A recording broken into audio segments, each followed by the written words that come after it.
Hari ini kita diberi kesempatan untuk bersekutu bersama keluarga dan saudara-saudara seiman. Sungguh kita tidak pernah tahu apakah esok kita masih bisa menikmati kebersamaan seperti ini atau tidak. Karena itu, mari gunakan kesempatan ini dengan baik untuk mengungkapkan kasih kepada Tuhan dan sesama. Mari kita angkat pujian, Ku Cinta Keluarga Tuhan.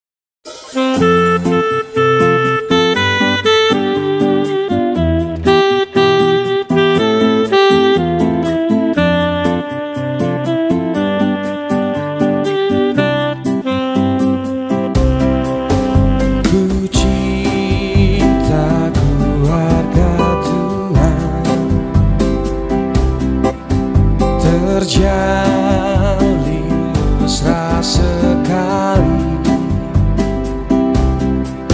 semua saling mengasihi. Betapa senang ku menjadi keluarganya Tuhan.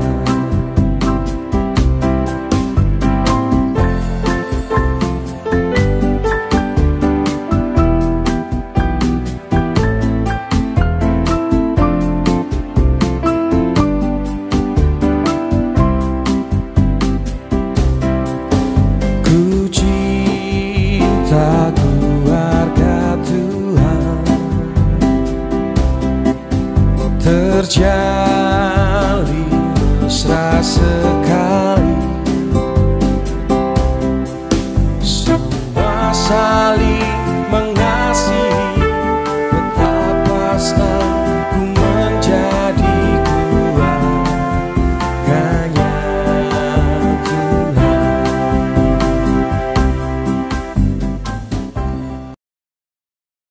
Aku melayangkan mataku ke gunung-gunung. Dari manakah akan datang pertolonganku? Pertolonganku ialah dari Tuhan yang menjadikan langit dan bumi. Kasih karunia Tuhan ada pada saudara-saudara Dan ada pada saudara juga.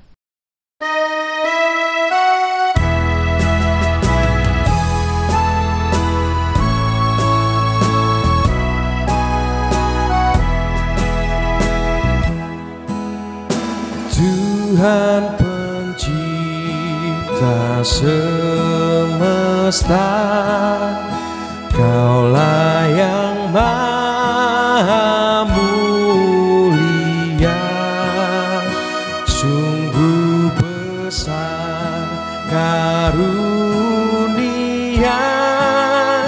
yang Kau beri. Kasih-Mu nyata terjelma di sinar surya yang cerah, di sawah dan tuaiannya yang Kau beri. Puji syukur terimalah atas berkat kanugerah di rumah yang sejahtera yang Kau beri.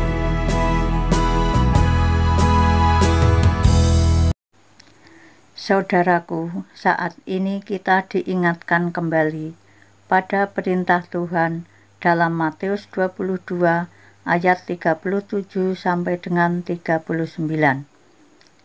Kasihilah Tuhan Allahmu dengan segenap hatimu dan dengan segenap jiwamu dan dengan segenap akal budimu. Itulah hukum yang terutama dan yang pertama.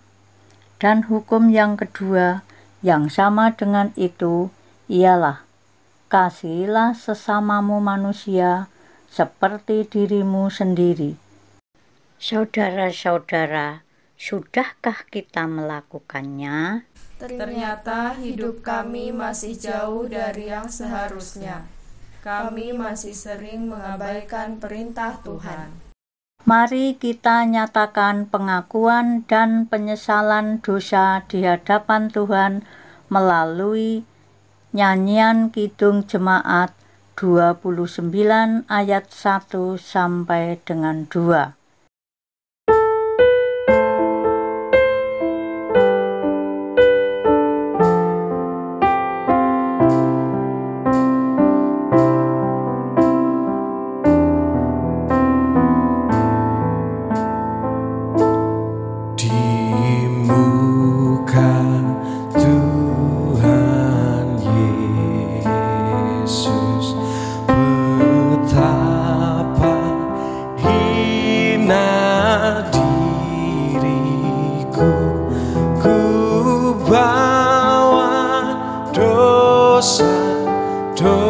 Dosaku di muka Tuhan Yesus,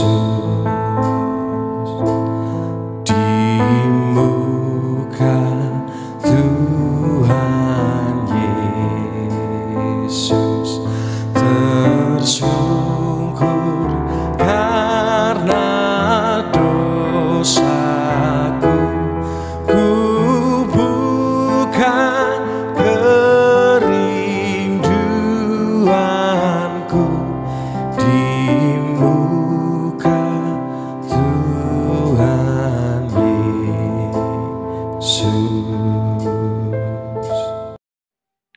Tuhan Yesus bersabda, "Tidak ada kasih yang lebih besar daripada kasih seorang yang memberikan nyawanya untuk sahabat-sahabatnya.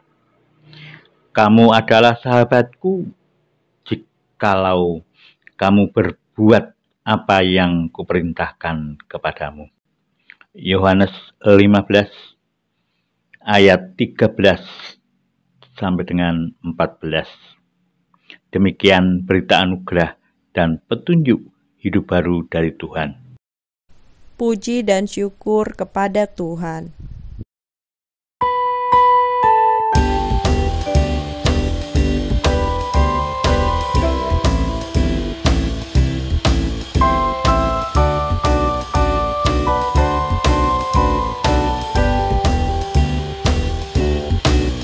Ada satu sobatku yang setia, tak pernah dia tinggalkan diriku. Di waktu aku susah, waktuku sendirian, dia selalu menemani diriku. Namanya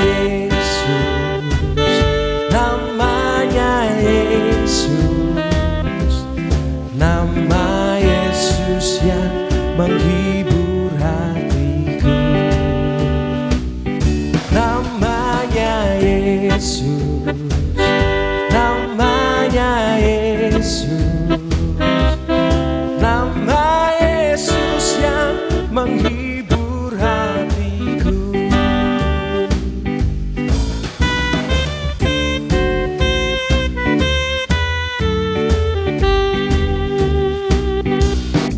Ada satu sobatku yang setia, tak pernah dia tinggalkan diriku. Di waktu aku susah, waktuku sendirian, dia selalu menemani diriku. Namanya Yesus, namanya Yesus, nama Yesus yang menghibur hatiku. Namanya Yesus,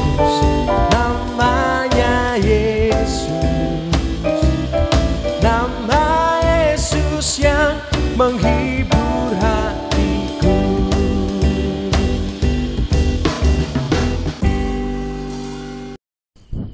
Mari kita berdoa. Tuhan Bapa Surgawi, segala puji dan syukur kami naikkan kepada Tuhan. Engkau telah mempertemukan kami dalam ibadah ini. Engkau juga yang hadir di sini dan memberkati kami semua.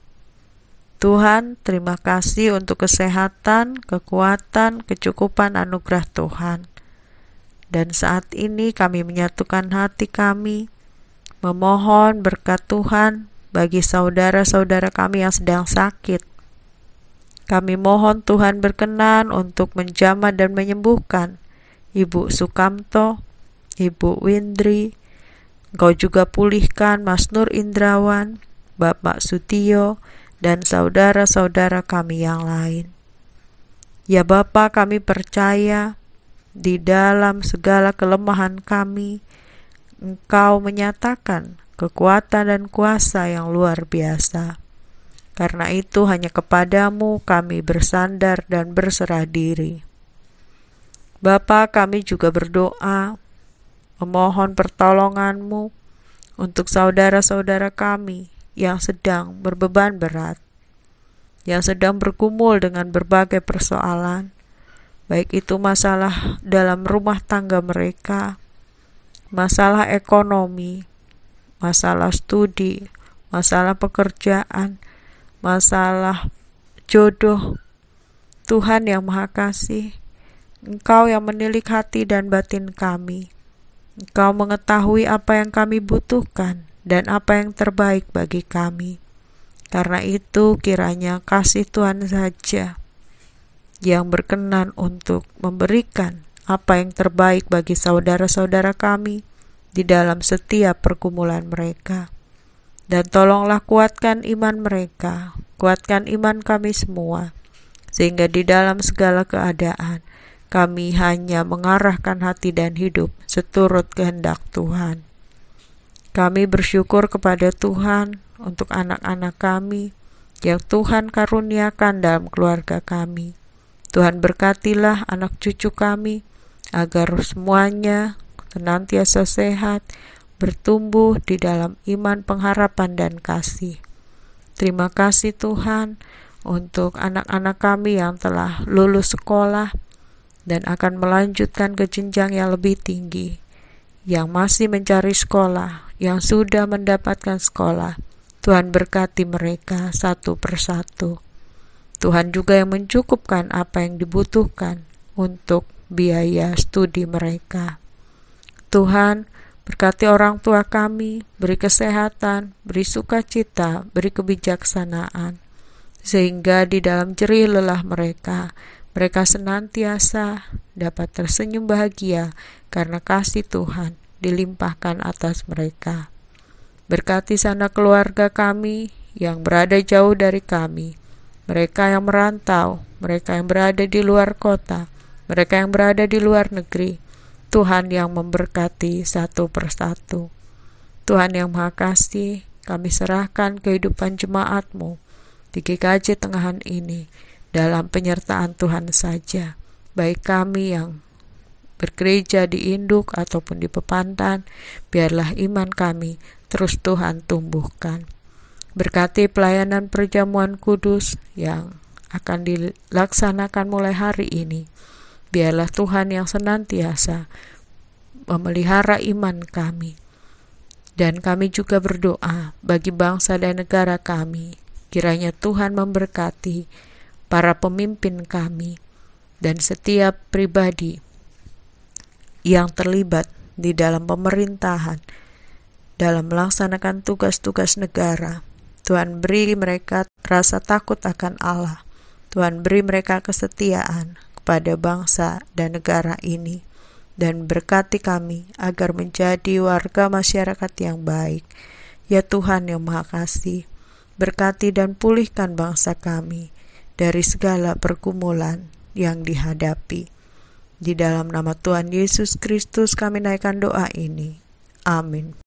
Saudara-saudara, Mari kita haturkan persembahan kepada Tuhan, baik berupa harta benda, tenaga, waktu, pikiran, bahkan seluruh hidup kita, seperti nasihat ini. Karena itu saudara-saudara, demi kemurahan aku menasehatkan kamu, supaya kamu mempersembahkan tubuhmu sebagai persembahan yang hidup, yang kudus, dan yang berkenan kepada Allah. Itu adalah ibadahmu yang sejati. Roma 12 ayat 1.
pasrah diri ke altar yang suci. Semoga Allah Bapa berkenan mengambil bakti dirimu.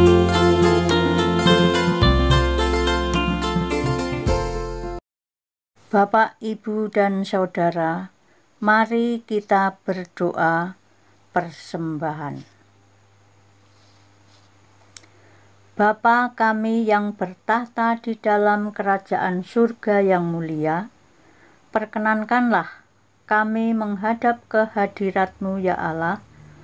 Kami mengucap terima kasih atas segala berkat-Mu yang telah Kau limpahkan kepada kami. Pada saat ini kami telah memberikan persembahan walau belum setimbang dengan berkat-berkat dari Tuhan. Semoga menjadi sarana bagi jemaat Tuhan di tempat ini. Sebentar lagi kami akan mendengarkan firman Tuhan. Semoga Tuhan berkati. Firman Tuhan yang kami terima semoga menjadi pelita dalam kehidupan kami sehari-hari. Dalam nama Tuhan Yesus Kristus kami berdoa. Amin. Zakaria 9 ayat 9 sampai dengan 12. Beginilah firman Tuhan. Raja Mesias di Sion. Bersorak-soraklah dengan nyanyian, hai putri Sion. Bersorak-sorailah, hai putri Yerusalem. Lihat, rajamu datang kepadamu. Ia adil dan jaya. Ia lemah lembut dan mengendarai seekor keledai beban yang muda.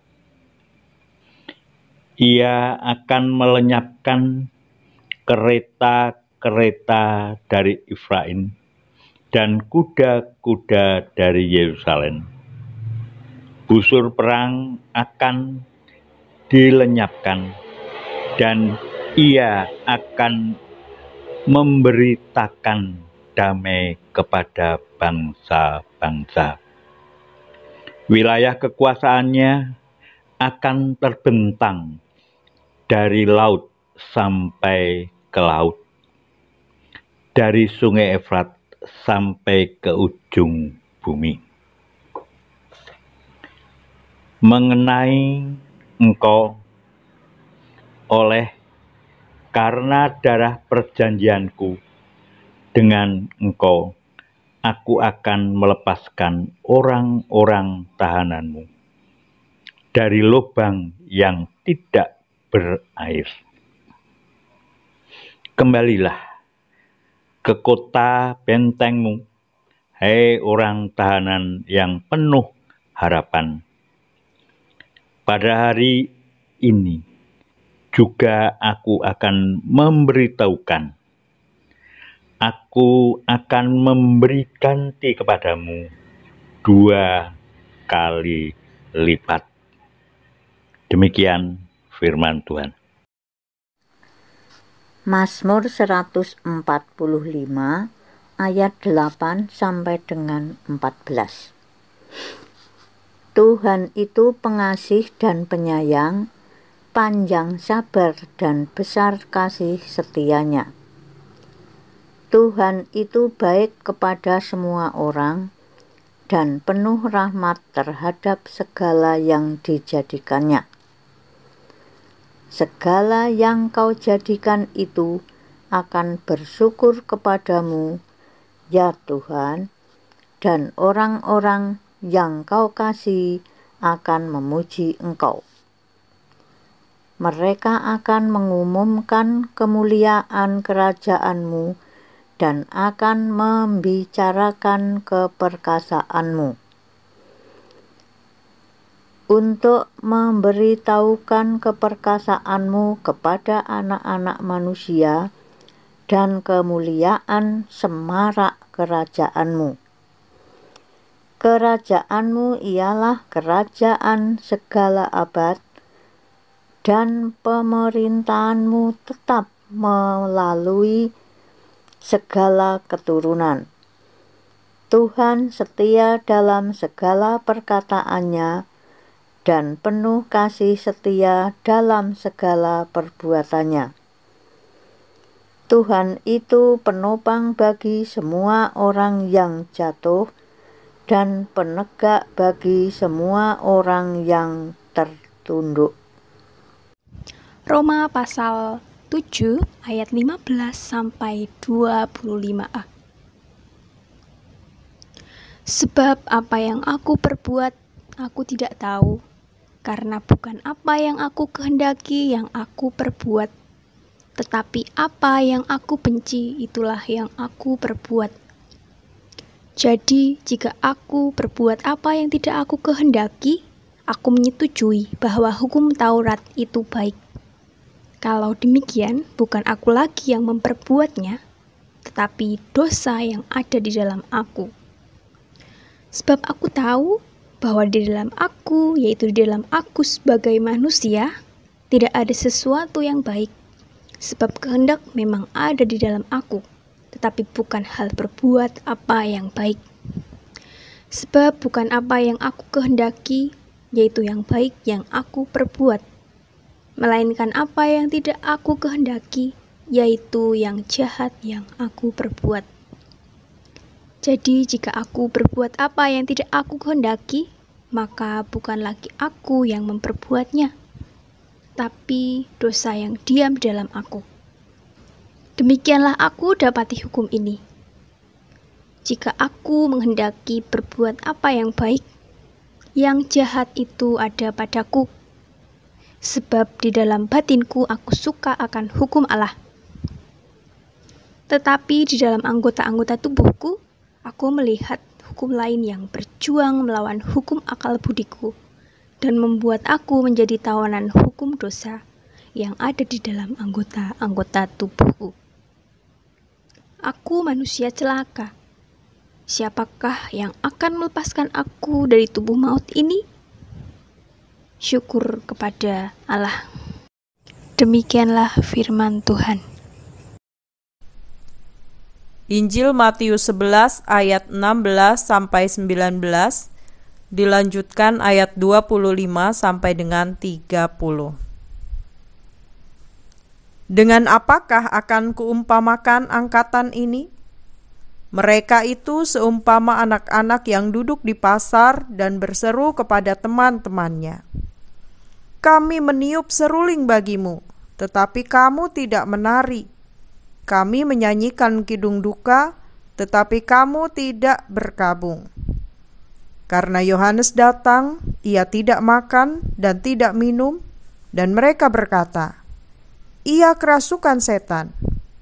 Kemudian Anak Manusia datang, ia makan dan minum, dan mereka berkata, "Lihatlah, ia seorang pelahap dan peminum, sahabat pemungut cukai dan orang berdosa." Tetapi hikmat Allah dibenarkan oleh perbuatannya. Pada waktu itu berkatalah Yesus, "Aku bersyukur kepadamu Bapa, Tuhan langit dan bumi, karena semuanya itu Engkau sembunyikan bagi orang bijak dan orang pandai, tetapi Engkau nyatakan kepada orang kecil. Ya Bapa, itulah yang berkenan kepadamu.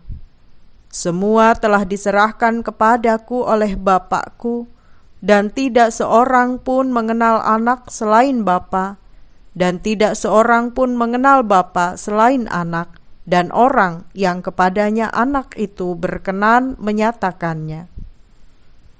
Marilah kepadaku, semua yang letih lesu dan berbeban berat. Aku akan memberi kelegaan kepadamu.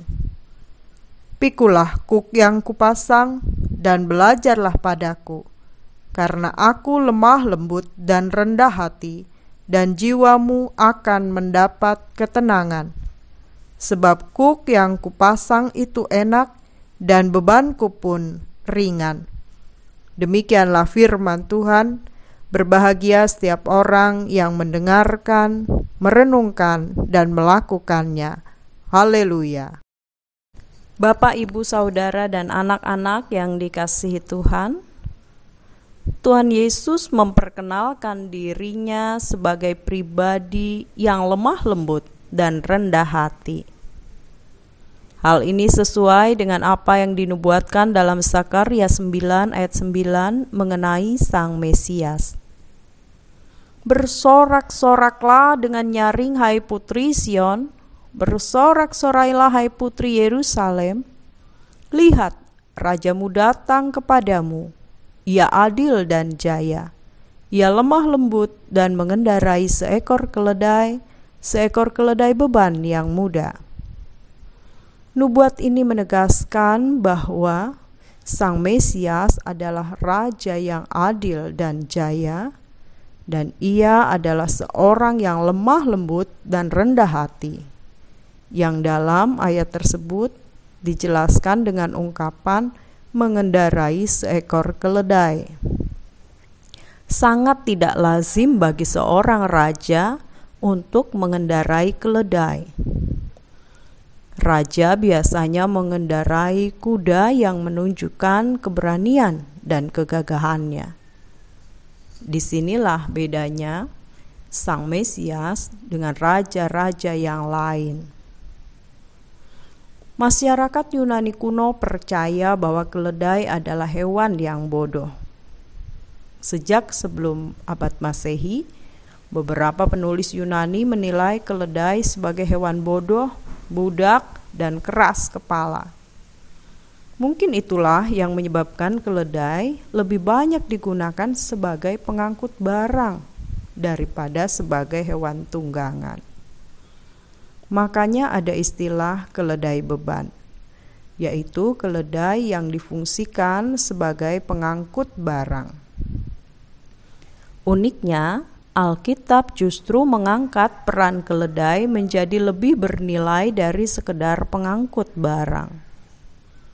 Sang Mesias, yaitu Tuhan Yesus, berkenan menunggangi keledai saat memasuki Yerusalem untuk menggenapi karya penyelamatannya. Dengan demikian, Tuhan berkenan memakai keledai sebagai alatnya. Tuhan berkenan memakai apa yang dianggap bodoh oleh dunia, rendah oleh dunia, justru dijadikan alat yang berguna bagi pelayanannya. Bapak, Ibu, Saudara, dan anak-anak yang dikasihi Tuhan, dalam pelayanannya, Yesus berhadapan dengan orang-orang yang sulit, orang-orang yang merasa diri bijak dan pandai. Mereka tidak mau diatur, justru malah sukanya mengatur. Mereka tidak mau belajar memahami maksud Tuhan. Sebaliknya, merekalah yang ingin menentukan semuanya menurut pengertian sendiri. Karena itu mereka tidak bisa menerima baik Yohanes Pembaptis maupun Yesus. Sehingga Yesus mengumpamakan mereka seperti anak-anak yang berseru kepada teman-temannya, "Kami meniup seruling bagimu, tetapi kamu tidak menari. Kami menyanyikan kidung duka, tetapi kamu tidak berkabung." Matius 11 ayat 17. Mereka menyalahkan Yohanes Pembaptis yang hidup bertarak dan menjauhi kesenangan dunia.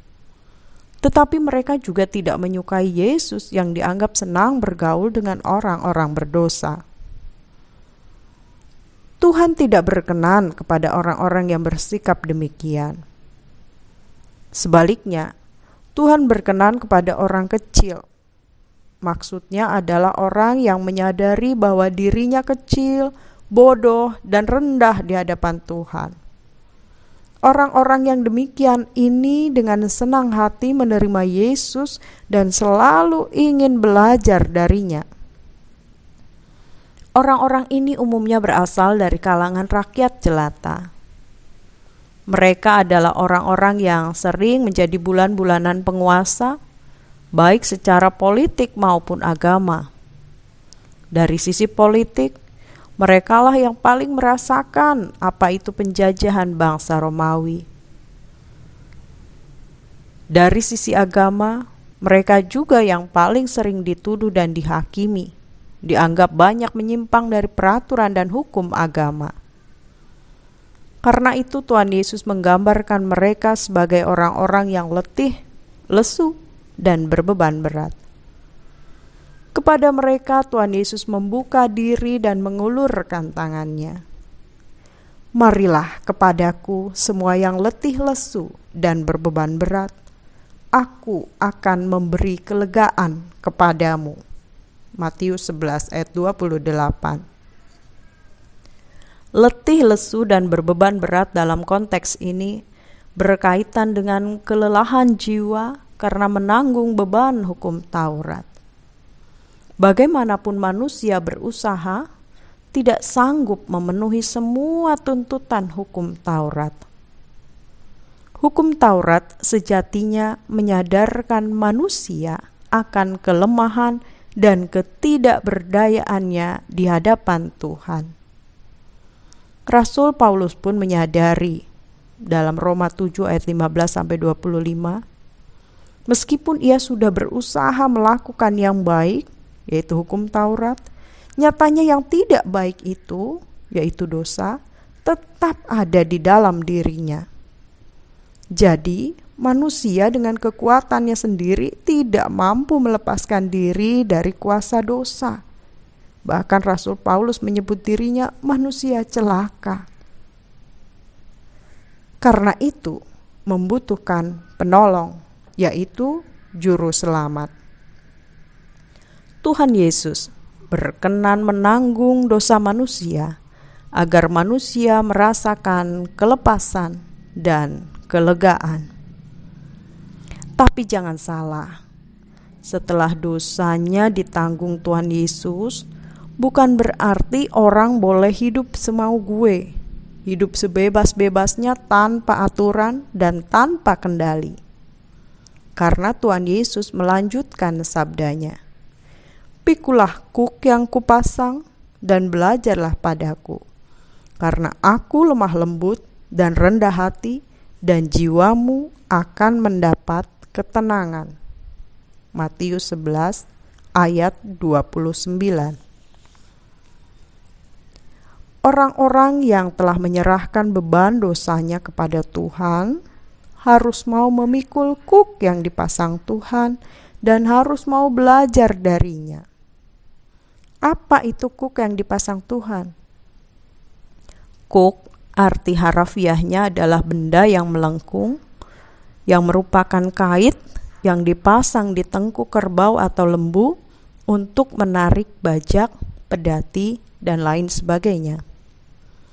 Jadi kuk sebenarnya adalah alat bantu yang digunakan untuk memudahkan menarik beban. Kuk yang dipasang Tuhan berarti adalah alat bantu yang dikenakan pada manusia agar dapat menarik beban atau tanggung jawabnya. Bapak, Ibu, Saudara, dan anak-anak yang dikasihi Tuhan, Tuhan Yesus mengatakan bahwa kuk yang dipasangnya itu enak dan beban yang dari Dia pun ringan. Apakah kuk yang enak itu? Apakah alat bantu yang memudahkan kita untuk menarik beban kita itu?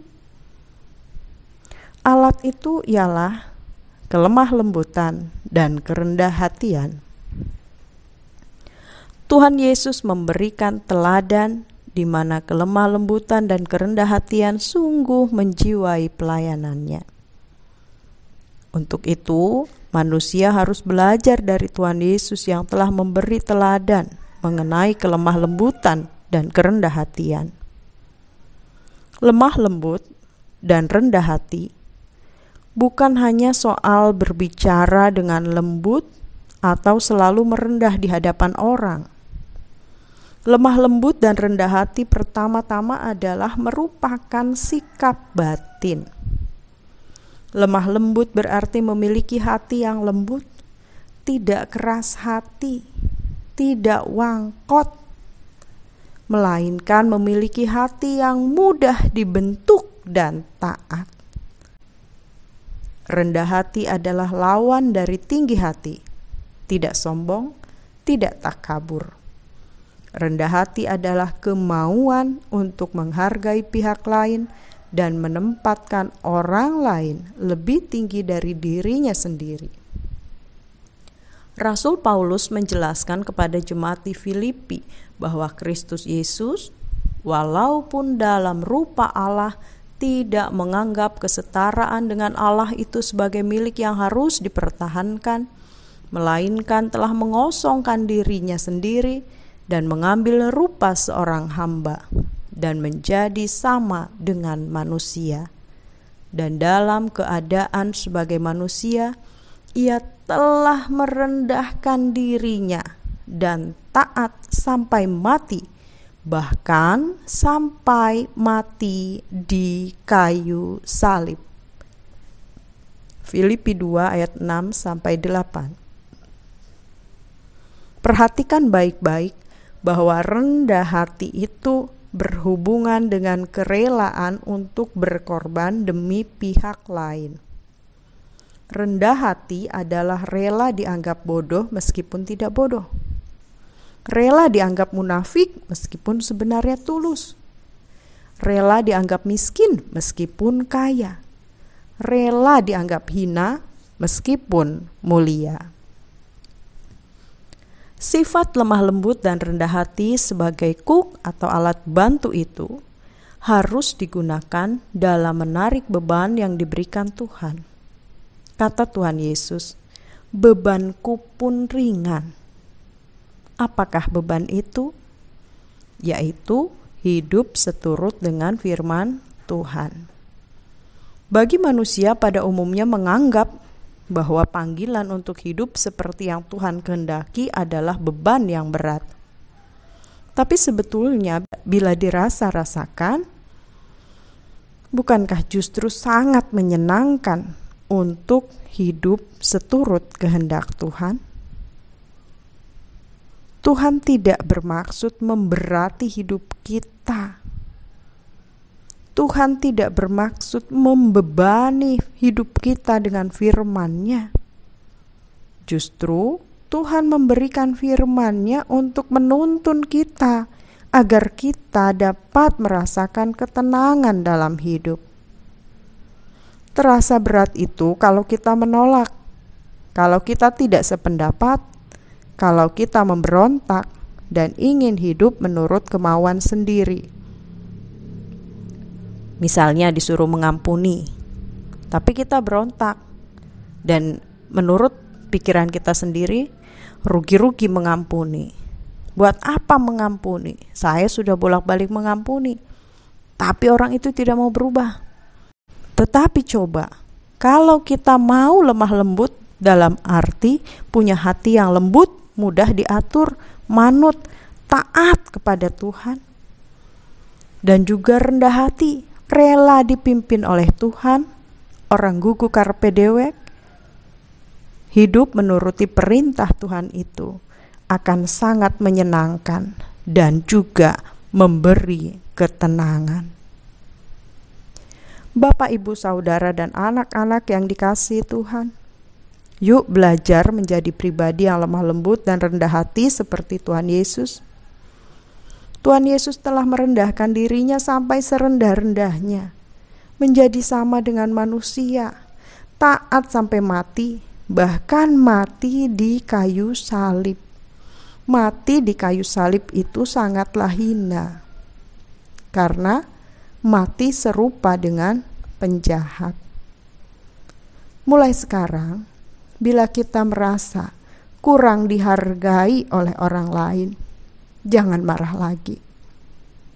Jangan berkata, "Memangnya siapa dia berani merendahkan saya?"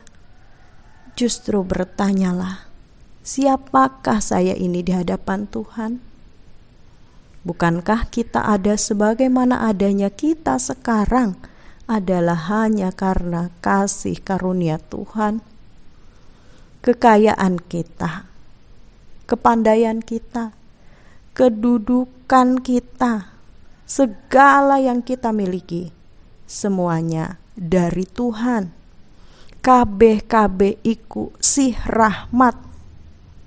Kita ini tidak punya apa-apa dan bukan siapa-siapa, tapi seringkali meninggikan diri. Kita perlu melembutkan hati untuk mau dan rela dibentuk menjadi seperti yang Tuhan kehendaki. Pikulah kuk yang kupasang dan belajarlah padaku. Demikianlah firman Tuhan. Amin. Saat teduh untuk kita.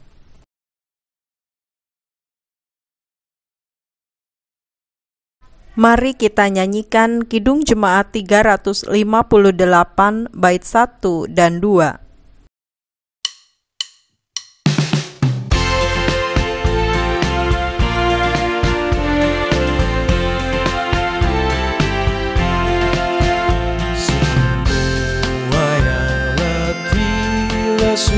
Berdosa bercela, terima rahmat Tuhanmu, percaya salibnya. Datang saja pada Yesus, ini saatnya. Datang saja pada Yesus, terima rahmat.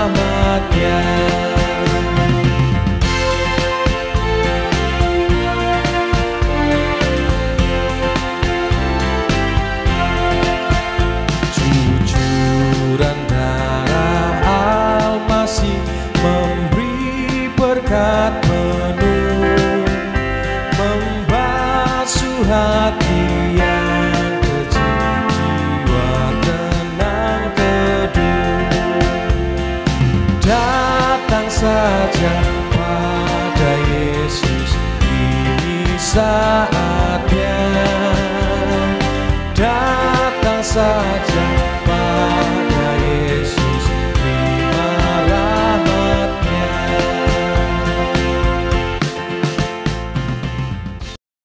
Mari kita bersama-sama bangkit berdiri untuk memperbarui iman kita.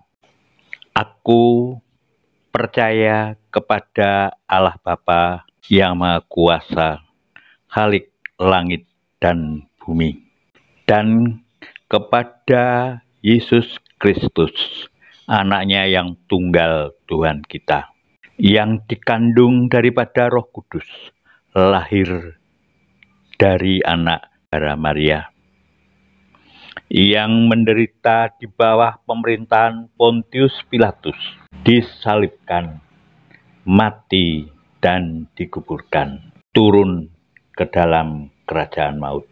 Pada hari yang ketiga bangkit pula dari antara orang mati, naik ke surga, duduk di sebelah kanan Allah, Bapa yang Maha Kuasa, dan akan datang dari sana untuk menghakimi orang yang hidup dan mati. Aku percaya kepada Roh Kudus, gereja yang kudus dan am, persekutuan orang kudus, pengampunan dosa, kebangkitan daging, dan hidup yang kekal.